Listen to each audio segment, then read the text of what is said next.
Get ready to take a flamethrower to the official narrative and learn what the elites don't want you to know. You're listening to The Tom Woods Show.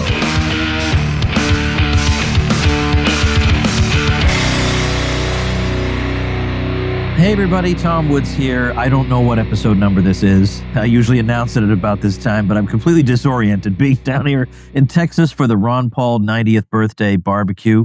And I'm joined today by our old friend Buck Johnson, who is making what I believe to be his first appearance on the Tom Woods Show. It is my first appearance. That is an absolute injustice, man. I'm glad we're able to rectify that here in Texas.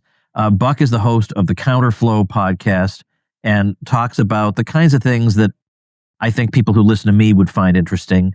In a way, do you know Steve Patterson? I do not. Oh, okay. Well, you and I have to talk about Steve Patterson. Okay. Because he has a mind exactly like yours. Oh. Yeah. Anyway, okay. Let's talk instead about... Sorry, Steve. He's such an awesome guy. Because he's the kind of guy who he'll propose an idea, and the first time you hear it, you think, Steve, you've gone way too far. Yes. This is not in your wheelhouse. You have no right to make a sweeping statement like that. And then 6 months later, you say, oh my gosh, old Patterson. Right. So anyway, let's talk about, I have a few items on my mind. Obviously, we're at a Ron Paul event. Yes. So Ron Paul's going to come up. But I've been looking at your feed because I follow you on so-called X. Yes. That's the closest I can come to calling it by the new name. It's so-called. So-called and with scare quotes. But, yes. You know, I've talked quite a bit about the Middle East over the years on the Tom Woods Show, but it's not my main focus. I have other topics that are interesting to me that I know more about, and I tend to focus on things I know more about, so that even when I have a guest on, I want to know enough about the subject that I can have an interesting conversation. You know, if he comes on and knows something that is completely outside my realm of competency, then it's not an interesting interview in general. Right. So I don't focus that much on the Middle East because I know some things, but I ain't no Scott Horton. But geez, Buck, lately, the issue of Israel, you just can't get around it. I mean, it's gotten to the point where it is so preposterously over the top how much the U.S. government is kowtowing to it. With now they withdrew that thing where the Trump administration was saying that they would withhold disaster relief from states that boycotted Israeli companies. They withdrew that because that was too unpopular even with their own base. But it's one thing after another. I just posted on my feed a photograph of dozens and dozens of U.S. congressmen sitting in Israel with Benjamin Netanyahu. I mean, that's like, even if I were a vociferous supporter of Israel, I would find that weird. I would find that weird. Now, you know, I would find it weird if dozens and dozens of congressmen went to the Vatican, right, and spent several days posing with the Pope. I would find that odd. I think Americans should find that odd. So, and yet the funny thing is, I started off this whole thing back around like 1990. I started off as a very committed Zionist because I didn't know any better, because I thought that was the default position because I was right of center, and so everybody takes that position. And I wouldn't say that, you know, I'm 100% on the other side now either. My view is this has nothing to do with me, right? And I don't want to be implicated in any way. Where has your thinking on this gone over the years? So, for those that don't know about the Counterflow podcast, at one point I was a hardcore ANCAP libertarian and an atheist, oddly enough. And now I've transitioned through, because of my own life journey, if what we can call it, to an Orthodox Christian. And having been in this Orthodox world, we're sort of seeing some overlap between Middle East foreign policy and maybe incorrect theology. And when I was a teenager, I went to the biggest Zionist preacher church probably in the country, John Hagee. That was my pastor. Oh, wow. Yes. He's well known for this stuff. Yes. And I remember even when McCain ran and Hagee endorsed him, it was sort of like, ooh, he's got this crazy pastor endorsing him. And I thought, he's not crazy. I don't like McCain, but I went to that church. Now looking back, it's like, oh my goodness, why? Crazy pastor did endorse him. Yes. The crazy pastor did endorse McCain. And now it makes sense why. right? Because Zionists are obviously pro-war. The neocon establishment is very Zionist. And a lot of that, if you take out the stuff that just Scott talks about, where it's just foreign policy, war policy, some of it, as we saw Ted Cruz say recently, is rooted in very bad theology. And so I have been doing a lot of focusing on my show, like, why is this all happening? Why did I learn these things that were so incorrect and bad? I want theologically correct Orthodox priests on my show to explain, and just theologians in general, they're not all priests. Please explain to me where I went wrong, where this goes wrong. And boy, it goes very wrong. And it leads to, one of my episodes was titled, Bad Theology Leads to Bad Actions. And that's exactly what we're seeing here. And I think that you can't separate the foreign policy aspect of it, even if they tried to say, no, this isn't about the Bible. This is just, I don't want Islam controlling that region. We've got to have a friend in that region. It's not just because of that. It is because of bad theology. Very often that's what it's rooted in. So I've been focusing a lot on that and trying to correct the record. And a little bit, there's a bit of angst within me, like, why did I believe that stuff? Why did I go to that church? Why did I listen to that preaching and think that that was correct? And so now I'm repenting, as we like to call it. Well, it's not that we have this. Everything we say on this will be misrepresented. It's not that we have bad will toward anyone. Right. It's that I want to understand my own tradition correctly. Mm-hmm. And secondly, in this particular case, it is, I feel like my countrymen are being manipulated and taken advantage of. Right. Like their good nature, their if I say simple faith, people will think I'm being disrespectful, but I mean that in the sense that it's innocent and authentic. Yes. And I think they're being led by the nose down a path they shouldn't be led down. Right. And they're being led to endorse things they should not endorse, and that under any other circumstances they would know they should not endorse. So I've done an episode on the theology, the dispensationalist stuff, but I plan to do another one later this year with somebody who is an incredible expert on it. And it just has the idea that a Christian is obligated to lend support to the Israeli regime as it exists today, that's a biblical command. That is just not something that would have been recognized by anybody in Christendom. That's not what's meant by any of these verses. And that's not what anyone took them to mean. Right. And if you try to insinuate that there's an Israel of God, there's an Israel of faith, you will be, that finds its culmination in the church. Yes. You will be accused of engaging in so-called replacement theology. Right. By which they mean traditional theology of the last 2,000 years. Yes. But so it couldn't be of greater importance. It doesn't matter if you're an atheist or not an atheist. The way people look at the Bible, Israel, the church, all these sorts of issues and how they're intertwined affects the lives of many people around the world, whether you find it interesting or not. And it's important for us to get it and to get this stuff right. So as I'm watching it now, I mean, I find it very odd that you go to the House of Representatives, you walk down the halls, and there are Israeli flags outside people's offices. This would disturb me if it was any country. Right. It doesn't matter. It would disturb, but it isn't. Right. That's the thing. It isn't any country. Right. It's not Scotland. Yeah. That's for sure. It's not any, it's not Japan. It's all this. And then the way in lockstep, everybody speaks the same way. All these representatives on Twitter, they all say the same things, repeat the same slogans. Their knowledge of the subject is a mile wide and an inch deep. I'm not even sure it's a mile wide. There's something wrong with this. And it seems, because there's this theological block that a lot of people have that makes them think, I need to support this, it's hard to convey to them what would otherwise be easy to convey to them, that this is abnormal. Mm-hmm. Other countries aren't like this. Other countries don't have foreign flags everywhere you turn. Like, there's something odd about that. Mm-hmm.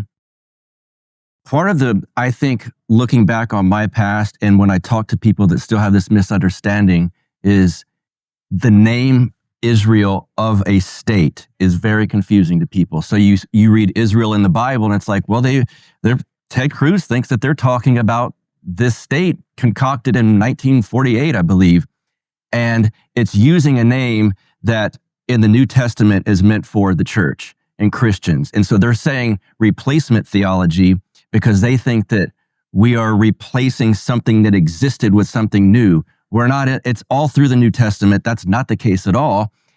It's the olive tree is what they use in one of the texts in the Bible. The unfaithful branches have been broken off. The faithful branches have been grafted on. That's not replacing the tree. The tree, the root, Israel is still there. That is the church. And it just leads to more confusion when someone associates a country, a state of Israel with something that's in the Bible. And that caused me confusion for many years. I don't mean to put you on the spot because this is a hard question. I asked this of Sheldon Richman. I probably asked it of Scott. And, we both have some knowledge of this area, but neither one of us has to carry the burden of being known as an expert. So It's okay for us to occasionally be wrong. It's not a huge international scandal. So having said that, suppose you lived in Israel right now, partly because of what your government has done, you are in an almost impossible situation in that you have a seething hatred for you among a lot of people who live close by. And if you were to say at this point, well, we're simply going to discontinue all operations and we're going to try to reconcile, you may have reached a point where through some of your own actions, you've made reconciliation impossible. Maybe it is not possible to live in peace side by side with the people you have vanquished, in effect. So a lot of times you get asked, what do you want Israel to do in this situation? And a lot of activists say, well, call everything off against Gaza and all that.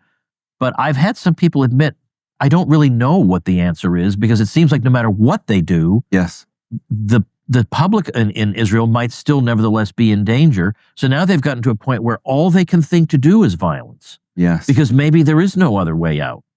So, this is a bad situation. It is, yeah. And I feel love for those people because they're in a predicament that outside negative forces have put them in. I don't know what they should do either. Now, we were in a different situation because we're our own entity over here, sort of apart from everything in America. But when George Bush was doing the stuff he did, a lot of people hated us. And if we were bordering them, I don't know. It's sad, but because of incorrect theology and bad leadership, but these leaders are putting people that don't have much say-so in a bad spot. So I don't know what they're to do either at this point. Yeah. I find one of the things you said, if it was any other nation, it's interesting because so people understand, Israel is not a Christian nation. So that should worry people. Why are there flags outside of the halls of Congress and people's office? Imagine if it was Russia. Russia's at least a Christian nation, but boy, could you imagine the backlash they'd get if you started putting Russian flags outside of your office. So yeah. So, given the circumstances of our being together today, it might be worth noting that we're here to honor a man who takes a very hardline, non-interventionist position with regard to the United States. And now we've started to see something like that position gaining a little bit of traction within a certain wing of the Republican Party. But that traction can pick up only so much because then you hit the wall of Israel. Yes, no pun intended. Yeah, no pun intended, right. Yes. Because that is like a wall. Because yes, of course, we want to stay out of foreign wars, but there's always that but in this particular case. But for Dr. Paul, there wasn't a but. Right. It was that, and we can make many sorts of arguments, but number one, it seems like the U.S. in its foreign policy is like a bull in a china shop. That everything it does, not only does it make the situation worse for the people on the ground, it makes the situation worse for the U.S. itself. Like the Middle East is not better from the U.S.'s point of view now than it was 20 years ago. Is it better from Israel's point of view? I'm not even sure of that. Even that's arguable. So maybe it's best for us to have some humility instead of assuming that we can just remake the world like it's a set of Tinker Toys and step back, not to mention the expense involved, the loss of life, the radicalization of the population. And, I'm going to be talking tonight about, very briefly, contrasting Bill Kristol's predictions for the war in Iraq in 2003 with Dr. Paul's predictions. And Bill Kristol, his predictions are exactly every caricature you've ever heard of the Iraq war. He believed in every one of them. Like, he believed that we'd be welcomed as liberators. We're not making that up. He did believe that. He thought it would be over in about 2 months, that it would be at minimal expense, and that it would culminate in the remaking of the Middle East in the image of the U.S. Now, these are not things I made up. These are absolutely his verifiable positions. We listen to that today. That's absolutely laughable. Dr. Paul predicted the opposite of all those things, and the opposite of all those things came true.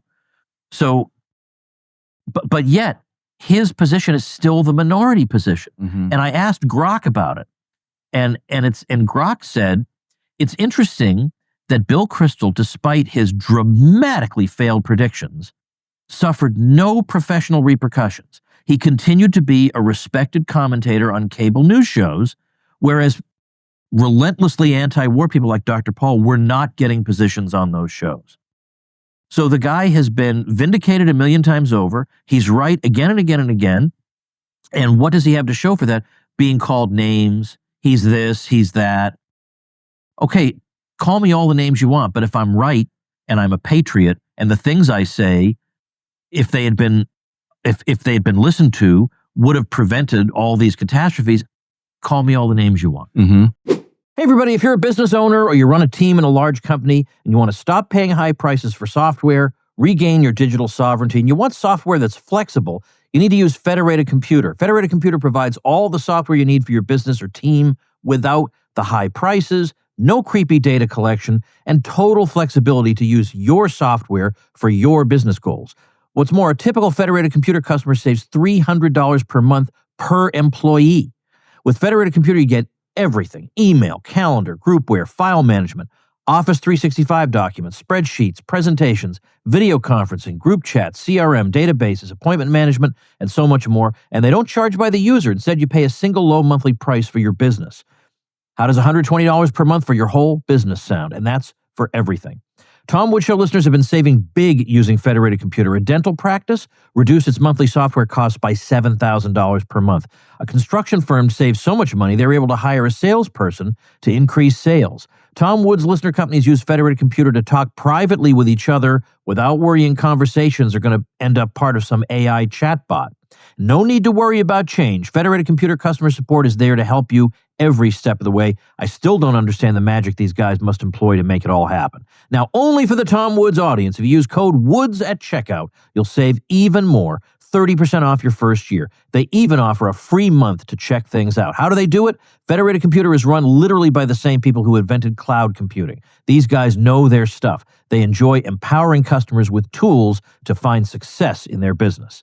Do yourself a favor, take advantage of this offer now. Use code WOODS for 30% off your first year at federated.computer. It's funny too, as you're saying that, I'm thinking, it sounds like a topic you were very good on in the last 5 years. Oh, what would that be? That topic, and you've done this, all of those predictions. What happened to that? And no one, it's frustrating. And as an Orthodox Christian, I try to fight the urge to hold in anger about some of these things, but it's tough. But for people that are so wrong and never repent, and there's no consequences for it, the consequences come for the people that were right. And it's frustrating. Again, Bill Kristol had at least a large amount of power. Dr. Fauci, same thing. Yeah. Yet everything they said was going to happen was the opposite. Everything people like yourself, Dr. Paul, you guys are always right. And it's frustrating to not see, like, why isn't Tom Woods on all of these news shows, but they still go back. I do think people like Tucker Carlson are helping, let's say. He definitely is, yeah. Red pill a lot of people, if you will, on all of these topics that we're talking about. Red Lobster used to have that endless shrimp promotion. Yes. And it crushed them financially. Like it was devastating to them. So not only did they withdraw that, but I believe they went into bankruptcy, and they attributed it to that stupid endless shrimp thing. Now, not stupid from the consumer's point of view. You could eat a lot of shrimp, but I think they underestimated how much shrimp we could eat. Yes. That was the problem. Now, I am pretty sure, I could be wrong about this, Buck, but I'm pretty sure heads rolled over that. I mean, like that particular offering to the public was financially devastating to the company. And I believe heads rolled over it. Now, heads rolled over endless blankety blank shrimp. Yes. And no heads rolled over shutting society down for no reason and lying to us and propagandizing us 24 hours a day and compromising people's health and all these other things. No heads rolled, and no heads rolled over, I mean, the estimates are hard to know which one to decide on, but maybe 1 million people died in Iraq. Mm-hmm.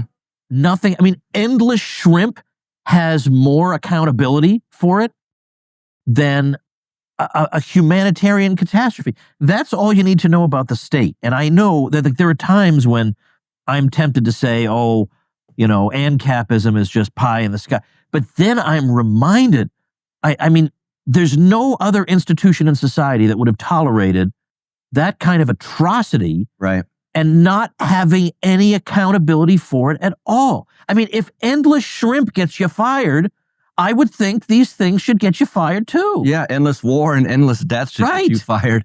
And it's interesting because when you come from, let's say, the side that we come from often, which might be considered the skeptic side, or Ron Paul's side, the skeptic side, you are put under a microscope, and just the littlest phrase you make that's slightly off, see, he's full of crap. He doesn't know what he's talking about. But you could, again, put Bill Kristol's record out there. And he was wrong. Well, but he knows a lot. He's been studying. We couldn't foresee some of these things. Yeah, right. The science. Who's we? Yeah. Some people did. Yeah. The science had to change. You don't get how science works. It changed as we got new information. Okay, right. Well, how come Tom Woods knew it from the get-go? So it's yeah.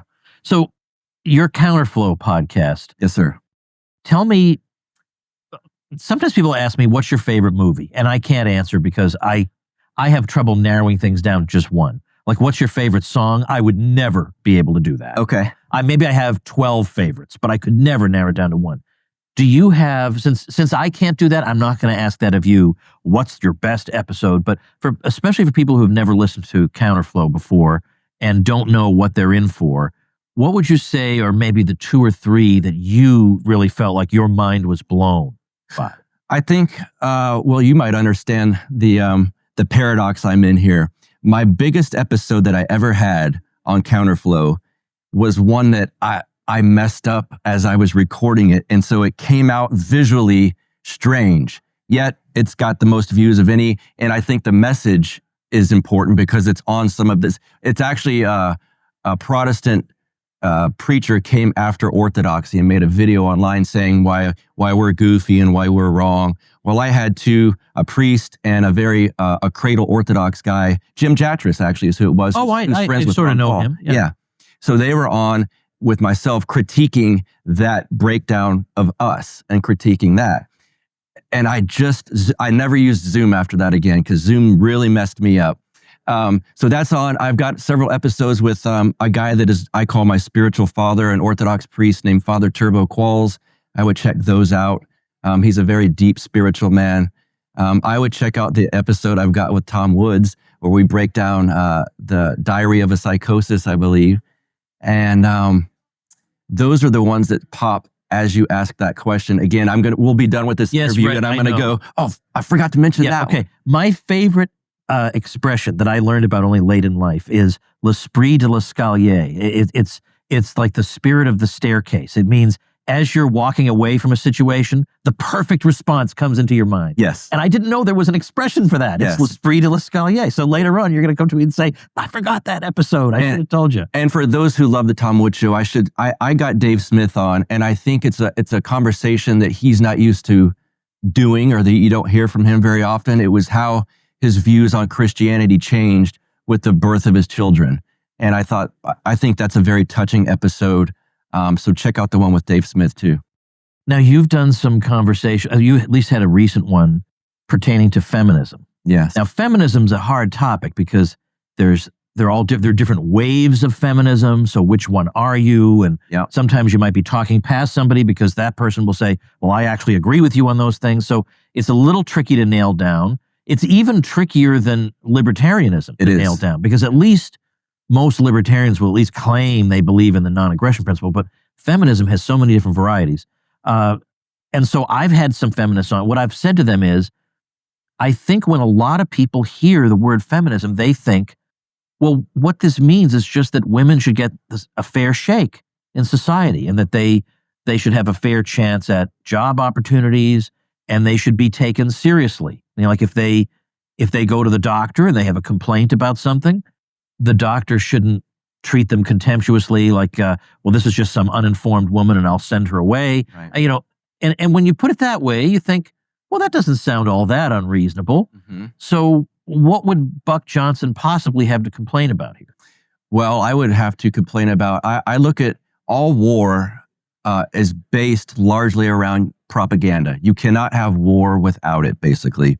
And I look at feminism as an occultic like war on women, because it's had the opposite effect, right? So look at the dating pool right now. Look at people in their 40s, look at people in their 20s. There's this issue where men aren't men, women aren't women. And I've noticed a lot of women I know that were formerly on the left have said, you know what?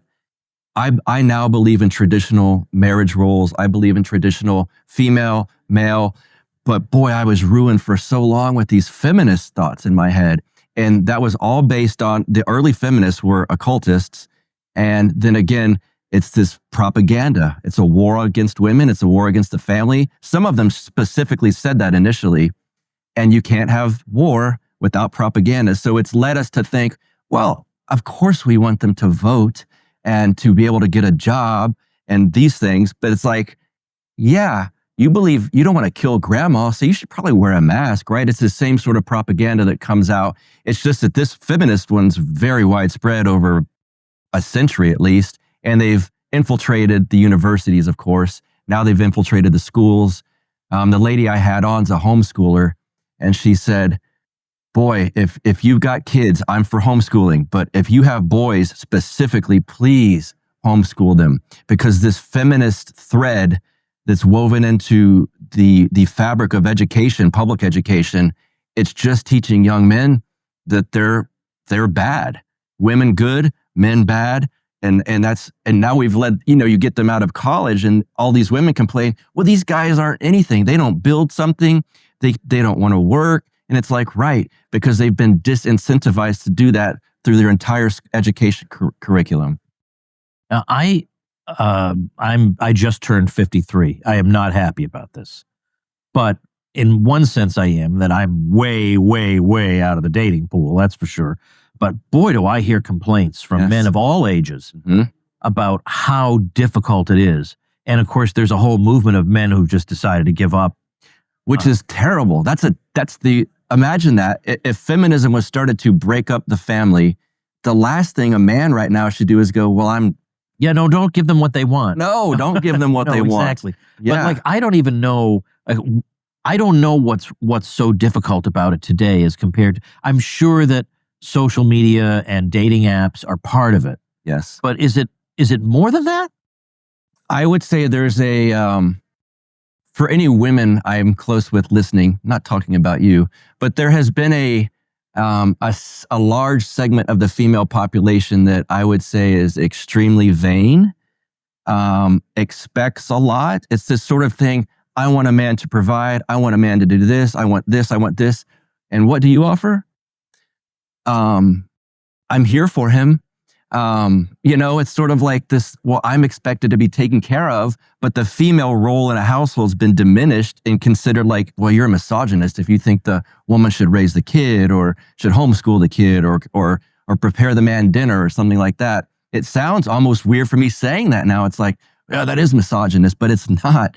And then the backlash of this again is this, I think they call it men going their own way. I forgot how but it's like, I think that is it.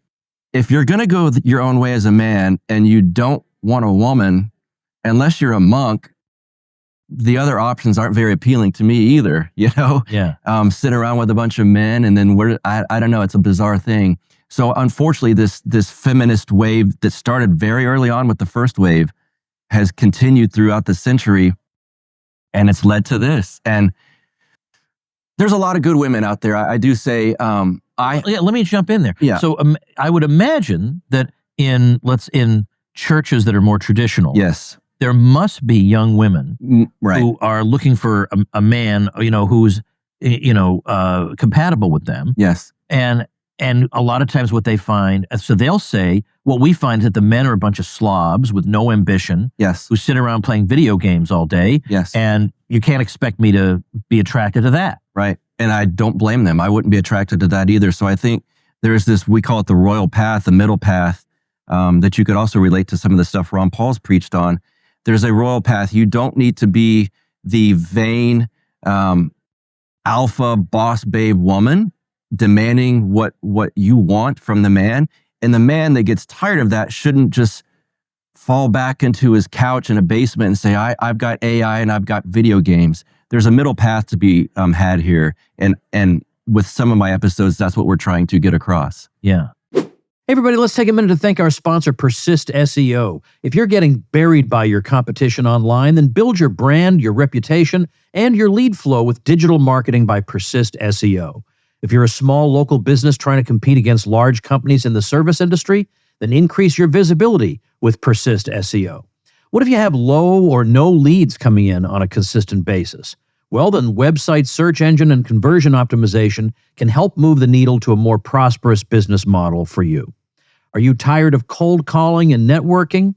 Use your website as a lead generation engine. What if you're not showing up for your services in the search engines? Well, get found with Persist SEO Expert Search Engine Optimization.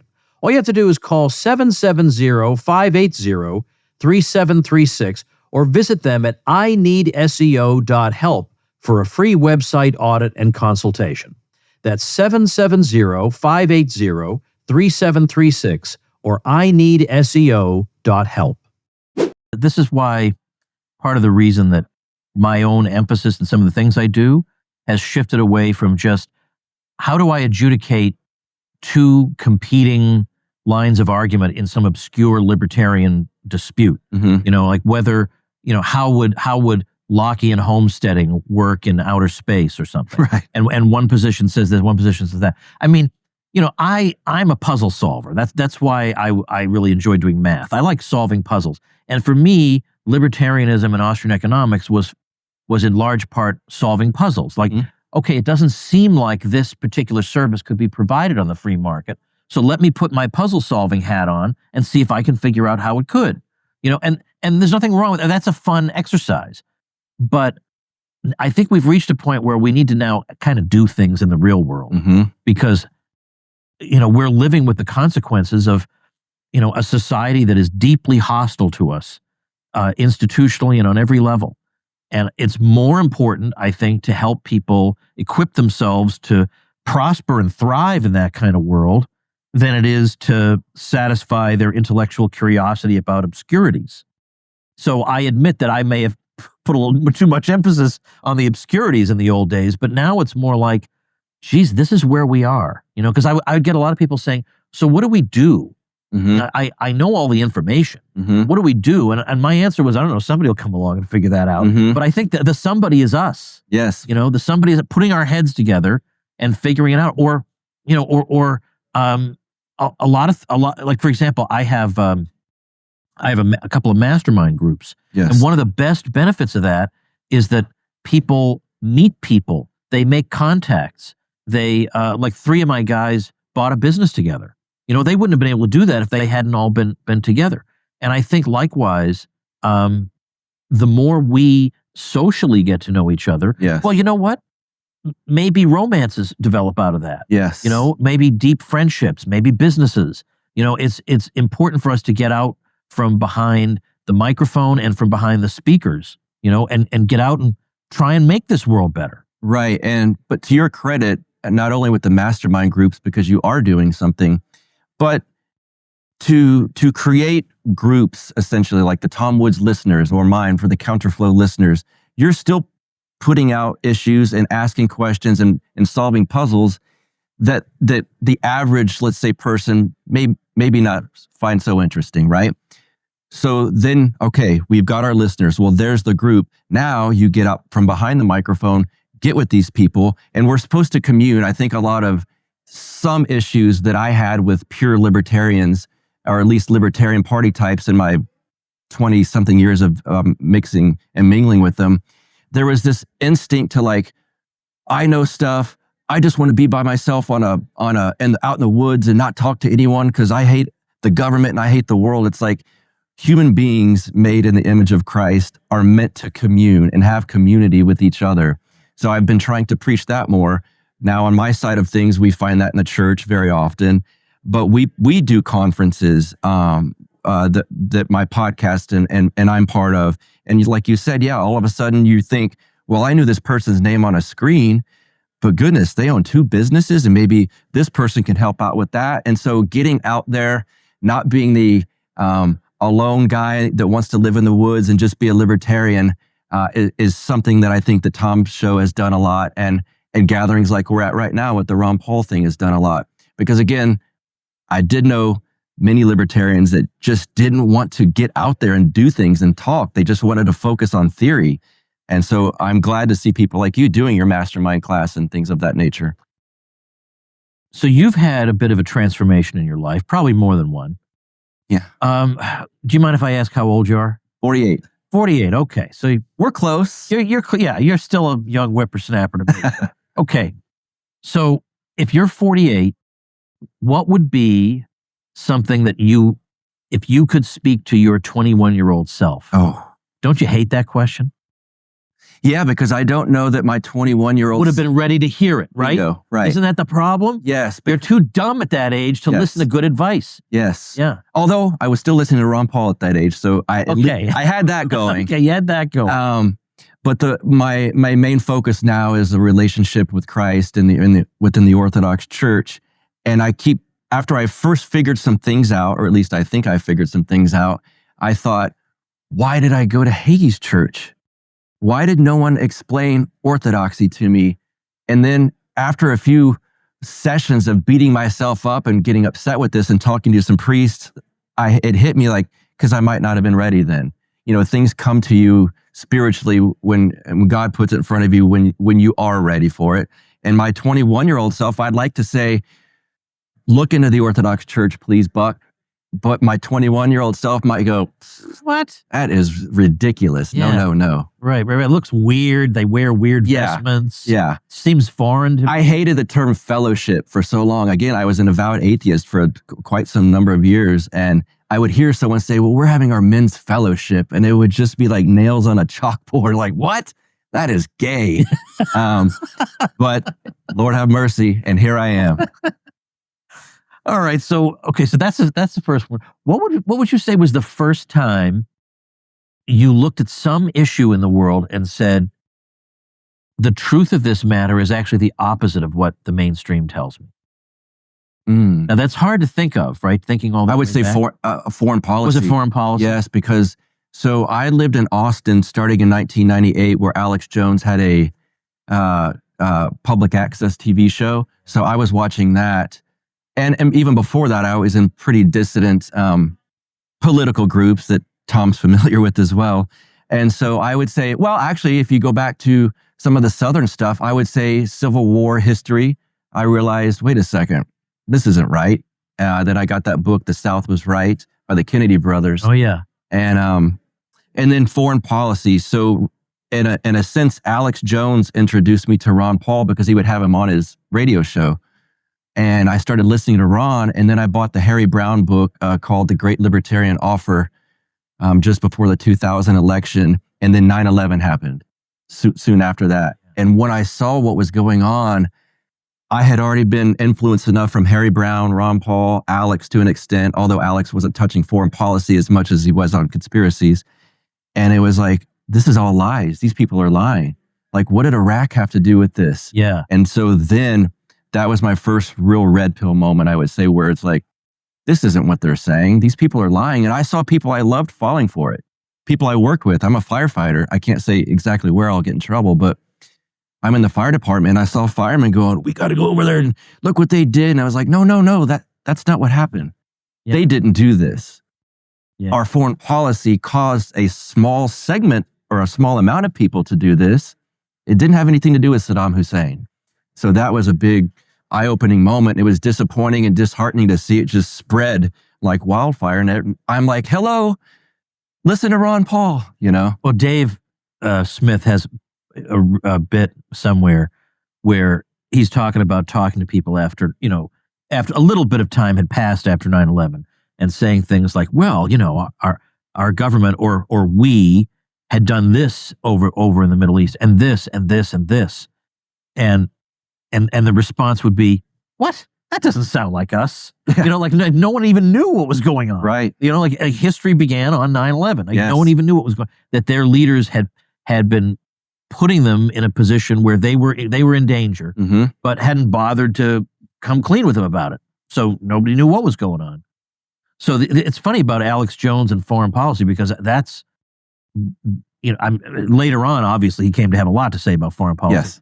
But I think foreign policy became way more important after 2001. I mean, yes, in the 1990s, we had the Balkans, mm-hmm. we had NATO bombing Serbia, which was an atrocity. I'm sure especially you would have yes. strong opinions on Correct. that. I did an episode on that too. But this didn't really hit particularly close to home right. for most people. So no doubt, that helps to explain why all of a sudden he paid more attention to it.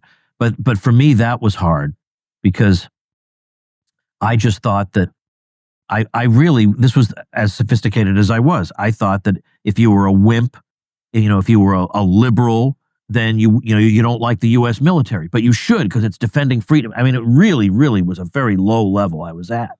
And I was very good at things like math. I was the co-captain of the math team. I took us to the New England championships. I was 2-time Eastern Massachusetts All-Star at Penn State. I mean, so I was capable of high-level thinking, just not here. Mm-hmm. But when it was something visceral, like this is my country you're talking about, but that helped me to talk to people more, because I realized that some of these people I'm talking to, they have the same visceral reaction I did, that when you criticize the U.S. military or the U.S. government, it's like you're criticizing them. Mm-hmm. That's me. How dare you say those things to me? And that took me a while to get over, but what helped me get over it was the first Persian Gulf War of 1990-91. So 1990 was the buildup, Desert Shield, and we were all wondering, are they actually going to go to war? And then it happened in January 1991. And now they say that some of the casualty figures in that war may have been overstated. I don't know whether that's true or not. But what I do know is it occurred to me that even the fighting men in Iraq, I have nothing against those people. Right. Well, what possible reason would I have to be? I know nothing about them. They've never harmed me. They don't want to harm me. The thought that they were going to be involved in a conflict with the United States never crossed any of their minds. They have wives and children. And it suddenly, this exterior core of mine with the bravado about rah-rah for the U.S. started to melt away, because I could not get over the contrast between the Yellow Ribbons and the Bob Hope comedy special. Yes. And all these people mourning their losses. And so I went in and I saw one of my professors. I was at Harvard, supposed to be, enlightened and everything. He had written an article for the New Republic. He hadn't. Here's what it was. I knew he was a left liberal, but an establishment liberal. And I went in to say, I've got real misgivings about this war. And he said, well, there's a cover story in the New Republic you should read called Why Liberals Should Support the War in Iraq. You should go read that. That was what he told me to do. And this article was unsatisfying. I'll say that. So I was ripe pickings for when I came across the Chronicles magazine, the paleo-con crowd, yes. that said, you can be right of center and not go along with these slaughters. You don't have to. And at that point, I decided, I guess I'm not going to then. Yes. I'm not going to. Yes. Thank God for the the paleo-libertarian stuff, Lou Rockwell, Murray Rothbard in those days. They took a lot of abuse for that, but they were siding with people who said no more slaughters. Yes. That's good enough for me. Yeah. And Pat Buchanan, Paul Gottfried, all of these voices, just going back and reading the Rothbard, Rockwell report, Rothbard. No, Rothbard, Rockwell report. I used to get that in the physical mail. Yeah. It was awesome. It's just a treasure of brilliance. And I mean, I could go on and on about that, but some of those writings, when you look back in those Pat Buchanan years, and then Ron Paul, of course, being involved with a lot of those circles, it's just so much better and more informed than the Bill Kristols. Yeah. And yet Pat Buchanan was demonized naturally. And you know. Well, one of the great developments of our time is that for a long time, I think some of us thought we have really smart, talented people on our side, and they don't get a fair shake, and they could absolutely eviscerate some of these people. Yes. Well, now we've actually lived to observe this happening. Yes. Like Scott Horton debated Bill Kristol on a stage. Yeah. And it was such an embarrassment for Kristol that when Kristol was leaving the building, I guess Scott wanted to say something to him. Yeah. And Kristol stopped, turned around, and said, "I don't owe you one more minute of my time." Right.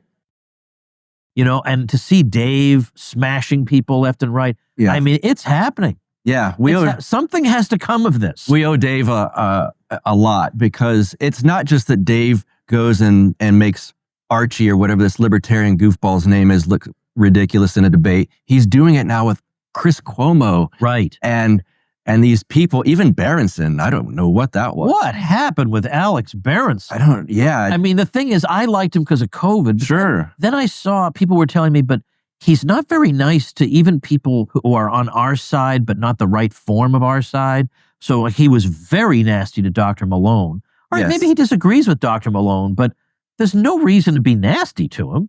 You know, like he's broadly on our side, even if you do disagree with him. Right. But for Dave Smith, just someone that you and I have known of for a long time, but, you know, and not to diminish him, but he does this about himself. I'm just a comedian. And it's like, I guess that's just what he is. But to go and see him just take down people that like Dennis Prager, that I just grew up hearing and thinking, I guess that guy's really smart. And not that I thought Cuomo was smart per se, but he was the voice of COVID. Right. And it's just like, we have this guy now that we all know who's just a comedian, and he slaughters them. Yeah, that's all it takes, apparently. I guess so, Yeah. but it goes to show, and I don't want to diminish Dave as a very, very good debater, and he's very wise, but I guess it goes to show these other people that the boomers told us were experts or talking heads we need to listen to, they don't have anything. Yeah, they were paper tigers all along. Yes. They had us fooled. Yeah, and it makes me look back and think, boy, I wonder who else would have been a paper tiger that's maybe not in the spotlight anymore. Dan Rather, I don't know. Yeah. People that I thought I could trust when they told me something. Yeah. And almost because of the contempt in which they held people like us, there was a part of, at least a part of my brain, way, way deep in the back that would say, they must be really smart. Even if they disagree with me, they must be really smart. Yes. They don't even think I'm fit to have a cocktail with them. Right. Yeah. And I heard you say on a podcast, or it was one of your speeches, I believe, with the Mises Institute, and I relate to this. You said you were going to do a debate over COVID with a guy that ended up not showing up, and you're thinking, you who had all of this information, God, I hope he doesn't get me on something. Yeah. Maybe I'm wrong. And I have that all the time. Like, and then he didn't get to his position for nothing. Yeah, like, why does he think all these things that I'm the opposite of? Yeah. Maybe I'm wrong somewhere. Yeah. But they don't have that level of humility to say, maybe I'm wrong. Right. somewhere. No, they don't. Yeah. Like he should never, so we were talking, there was a guy named Brent Orrell from the American Enterprise Institute. He should, after I saw his opening remarks, because even though he wasn't able to be at the debate, he had written them out and Gene Epstein read them at the event. After looking at those opening remarks, I can confidently say he should never have agreed to this debate. Because if he'd been there in person, it would have been an embarrassment. He didn't have anything. But he was certain that he did. He was certain that he did. Yeah. It's wild. Yeah, he was willing to go to New York and do this live. Yeah. He had nothing. Yeah, it was the Alex Berenson mess with Dave was just, it was actually kind of physically painful to watch. Well, why don't we tell people what exactly was the dispute? Because they both agree on COVID. What was the dispute between Berenson and Dave? That's the stupid part about the whole thing is Berenson attacked Dave as a Holocaust denier. Yeah. It's like, he's not that. And that was sort of, well, let's have a debate. And I thought, well, Dave's not a Holocaust denier. So is it like, I'm not one, debate's over. It's sort of like Dave's view is, look, I may be a lot of things, but I guarantee you, I'm the world's foremost expert on myself. Yes. So if I tell you that this is my opinion, you can probably be assured that it is. And then once he's on there and you realize, well, that tactic's not going to work. He wanted to discuss Daryl Cooper's tweets. Yeah. Like, we'll get Daryl Cooper here. Dave is Dave. Yeah. But also he was saying, but didn't you, I'm not kidding. It took this form. Didn't you tell a joke in 2017? Oh, yeah. And didn't you tell a joke about 2017 is something that, Alex, that's over now. Yeah. If this is 2025, you don't pull that anymore. Right. Nobody cares. Yes. That doesn't work. Yes. And boy, when it was Dave was talking to Richard Spencer or someone that was, the alt-right, back in 2017 and made this joke. And boy, for Dave's reply to say, he nailed him and he said, you're worried about me and who I spoke with 5-10 years ago? You work for the New York Times. Yeah. When they were pushing the war in Iraq, responsible for over 1 million people. Yeah. I owe you an apology? No. Yeah. Brilliant. It's beautiful. That particular point about their weird priorities. Yes. No one had been making that until very recently, but that is very, very important. Yes. So do you have, if somebody wants to listen to Counterflow, they just go to, whatever. Go to the YouTube page. Type in Counterflow with Buck Johnson on the YouTube page. Is there any link, anything else you want to? I have a website, counterflowpodcast.com. You can go to, follow me on X, so-called X, at Buck Rebel, BuckRebel. Podsworth Media produces Tom's show and my show, so we've got that connection as well. So the production value is going to be great. Yes, absolutely. Absolutely. I was going to say about, Michael Malice, at the end of his podcast, always asks the guest, he says, we're running out of time. What was your favorite part of this interview? Now, Malice will never see this. I am the co-star of half his episodes because he'll drop some reference to me being, in fact, at Freedom Fest this year, he I guess he was using it as a prop or something, but he held up a book and it was called The Mentally Retarded Child, and he had my face on the screen or some kind of crazy thing like that. But anyway, he'll never even find out that this happened. I'm just going to steal that from him. What was your favorite part of this interview? Getting to talk to you for this long amount of time. I mean, we've almost been here an hour, and I have been a fan of yours since well over 10 years. I've read your books. I take a lot of my style. I at least try to emulate some of you, and Tucker Carlson are my favorite interviewers and the way you do things. So it's an honor to be here, sitting here with you. Well, I appreciate that, Buck Johnson. Thank you very much. Check out Counterflow. And thank you, ladies and gentlemen. Now, but I'm doing this, though. I have 2 minutes and 40 seconds still to go. Am I damaging the Ron Paul Institute in any way by not filling that time? Okay, they are giving me the thumbs up. All right. Well, so long, everybody. Thank you. Make yourself and those you love less vulnerable to the regime, both mentally and physically. Get more forbidden information at tomsfreebooks.com and be sure to subscribe to the show wherever you listen. See you next time.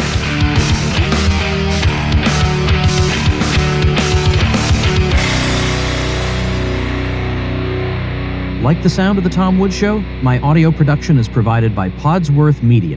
Check them out at podsworth.com.